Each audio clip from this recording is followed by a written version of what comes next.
Chapter 2. The division bodies gather. At that time, the division bodies of earth-store Bodhisattva began gathering in the palace of the Trayastrimsha Heaven from billions of inexpressible, inconceivable, immeasurable, ineffable, limitless samkhya's of worlds. They came from wherever else are found.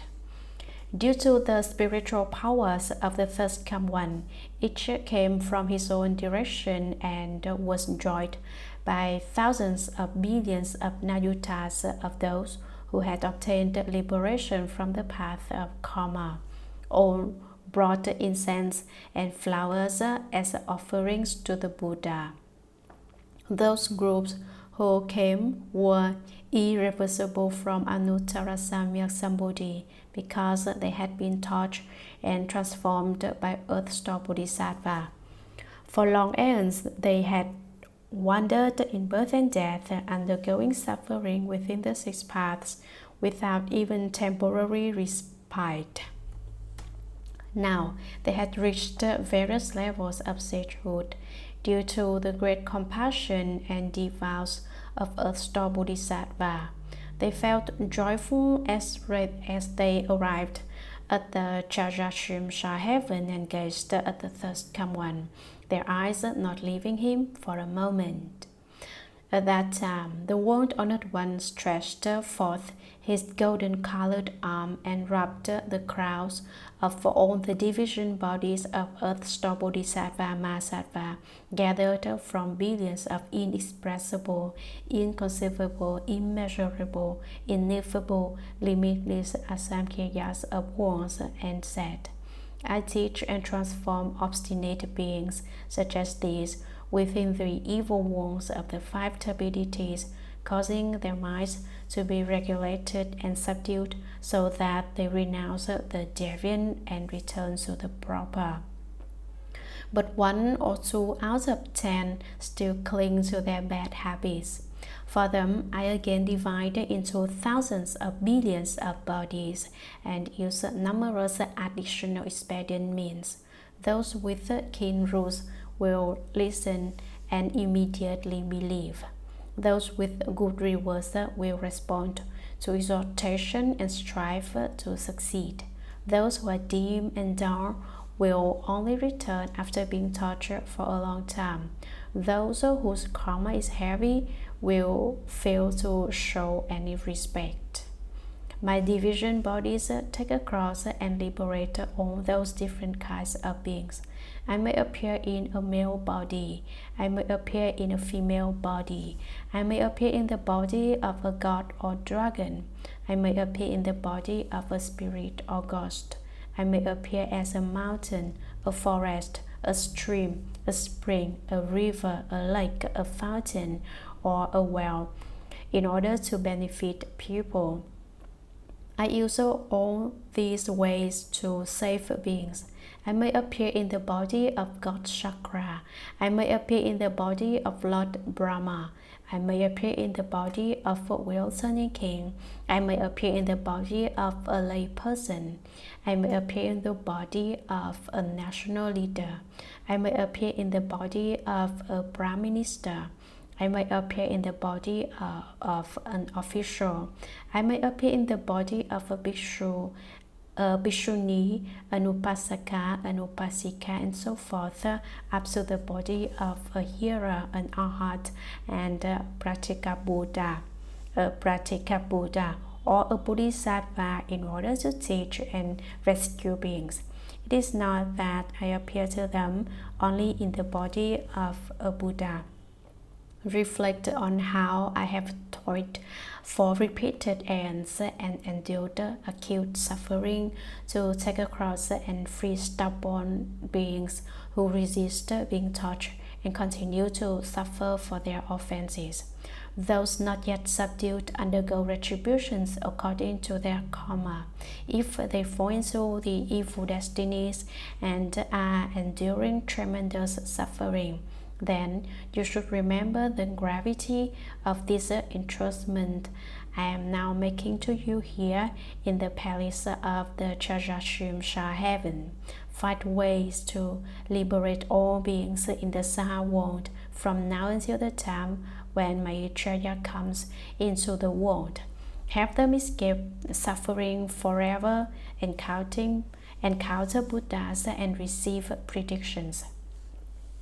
At that time, all the division bodies of Earth-Star Bodhisattva that came from all those worlds merged into a single form.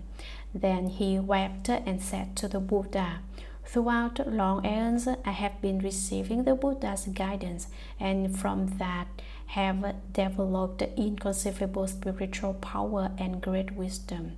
My division bodies fill worlds as many as grains of sand in millions of billions of Ganges rivers. In each of those worlds, I transform myself into millions of billions of bodies. Each body rescues millions of billions of people, helping them to return respectfully to the Triple Jewel, escape birth and death forever, and reach the bliss of Nirvana. Even if their good deeds within the Buddha Dharma amount to as little as a strand of hair, a drop of water, a grain of sand, a mote of dust, or a tip of a hair, I will gradually take them across, liberate them, and help them gain great benefit. I only hope that the world-honored one will not be worried about beings of the future who have bad karma." In that way, he addressed the Buddha 3 times. I only hope that the world-honored one will not be worried about beings of the future who have bad karma. At that time, the Buddha praised the Earth-Star Bodhisattva and said, "Excellent, excellent. I will help you in this work you so willingly undertake. When the vast vows that you keep making throughout so many aeons are fulfilled and all those beings have been saved, then you will be certified as having attained Bodhi." Contemplating the karmic conditions of beings. Chapter 3. At that time, the Buddha's mother, Lady Maya, placed her palms together respectfully and asked Earth-Star Bodhisattva, "Great sage, could you tell us about the different kinds of karma that beings of Jambudvipa create and the resulting retributions that they undergo?" Earth-Star replied, "There are millions of worlds and lands that may or may not have women, may or may not have health, may or may not have the Buddha Dharma, and so forth, up to having or not having hearers and practical Buddhas. Since the worlds differ, the retributions in the hells also differ." Lady Maya spoke again to the Bodhisattva, "Could you please tell us about the offenses committed by those in Jambudvipa that result in retributions in the evil destinies?" Earth-Star replied, "Worthy Mother, please listen as I speak briefly about that." The Buddha's mother answered, "Great sage, please do tell us about it." Then Earth-Star Bodhisattva said to the worthy mother, "Retributions that result from offenses committed in Jambudvipa are described like this.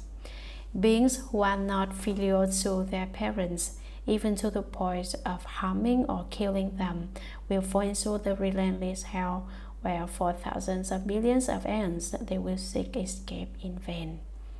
Beings who shed the Buddha's blood, slander the Triple Jewel, and do not venerate sutras, will fall into the relentless hell, where for thousands of billions of aeons they will seek escape in vain. Beings who usurp or damage the proper of the eternally dwelling, who defile bhikshus or bhikshunis, who commit sexual acts within the Sangha, or who kill or harm beings there, will fall into the relentless hell, where for thousands of billions of aeons they will seek escape in vain. Beings who seem to be Shramanas but in their minds are not Shramanas, who destroy the things of the eternally dwelling, or who deceive lay people, who go against the precepts, and who commit many other evil deeds will fall into the relentless hell, where for thousands of billions of aeons they will seek escape in vain.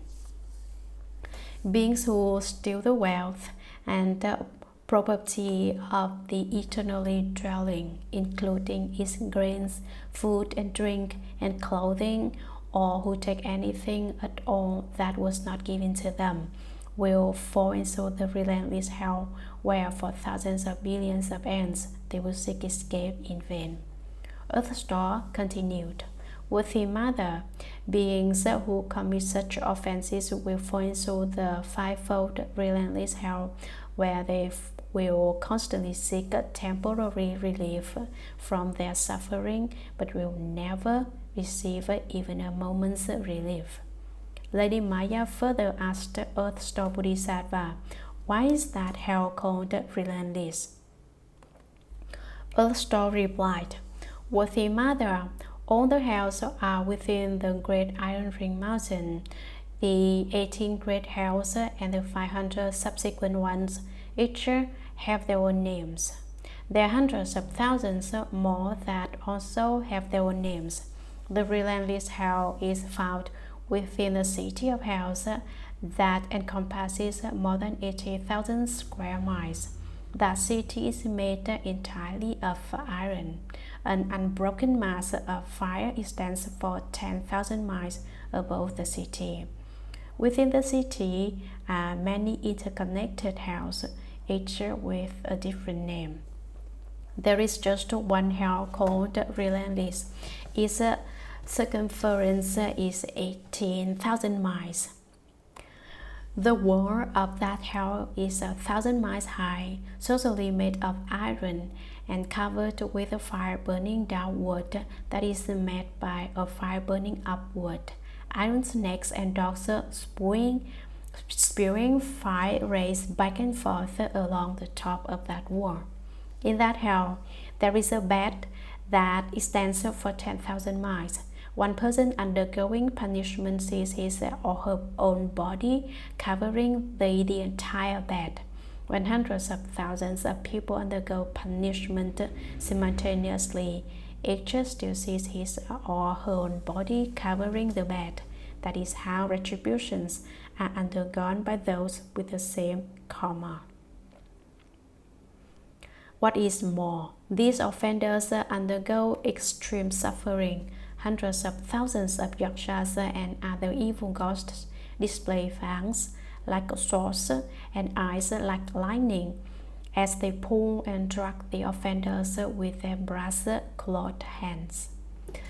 Other yakshas wield huge iron halberds that they use to pierce the offenders' mouths and noses or stab their bellies and backs. They toss the offenders into the air and then catch them by skewering them with their halberds, or they let them drop onto the bed. Iron eagles peck at the offenders' eyes, and iron serpents wrap around their necks. Long nails are driven into all their limbs. Their tongues are pulled out, stretched, and then plowed through. Their internal organs are gouged out, sliced, and mashed. Molten copper is poured into their mouths, and their bodies are bound with hot iron. Responses to their karma go on like that throughout hundreds of thousands of deaths and rebirths. They pass through hundreds of millions of ends seeking escape in vain. When this world is destroyed, they find themselves in another world. When that world is destroyed, they pass on to another one. When that world too is destroyed, they move on to another one. When this world comes into being again, they return here. The situation involving relentless retribution for offenses is like that. Moreover, 5 karmic responses account for the name relentless. What are the 5? First, it is said to be relentless because the punishment is undergone day and night throughout many aeons without ceasing for a moment. Second, it is said to be relentless because one person feels it in the same way that many people feel it. Third, it is said to be relentless because repeated punishments continue without cease throughout years that stretch into nayutas of aeons. Those punishments are inflicted by instruments of torture such as forks and clubs, or by eagles, serpents, wolves, and dogs, or by pounding, grinding, sawing, drilling, chiseling, cutting, and chopping, or by boiling liquids, iron nets, iron ropes, iron asses, and iron horses, or by rawhide strips bound around one's head and molten iron poured over one's body, or by meals of iron pellets and drinks of molten iron. Fourth, it is said to be relentless because all beings undergo karmic responses based on the offenses that they have committed, whether they be men, women, savages, old, young, honorable, or lowly, whether they be dragons, spirits, gods, or ghosts. Fifth, it is said to be relentless because offenders continually undergo 10,000 deaths and as many rebirths each day and night from the moment they first enter this hell and on through hundreds of thousands of aeons. During that time, they seek even a moment's relief, but it never comes. Only when their karma is exhausted, they can leave the hell and be born elsewhere. Earth-star Bodhisattva said to the worthy mother, "That is a brief description of the relentless hell. If I were to speak extensively about the names of all the implements of punishment in the hells and all the sufferings there, I could not finish speaking in an entire aeon." After hearing that, Lady Maya placed her palms together sorrowfully, made obeisance, and withdrew.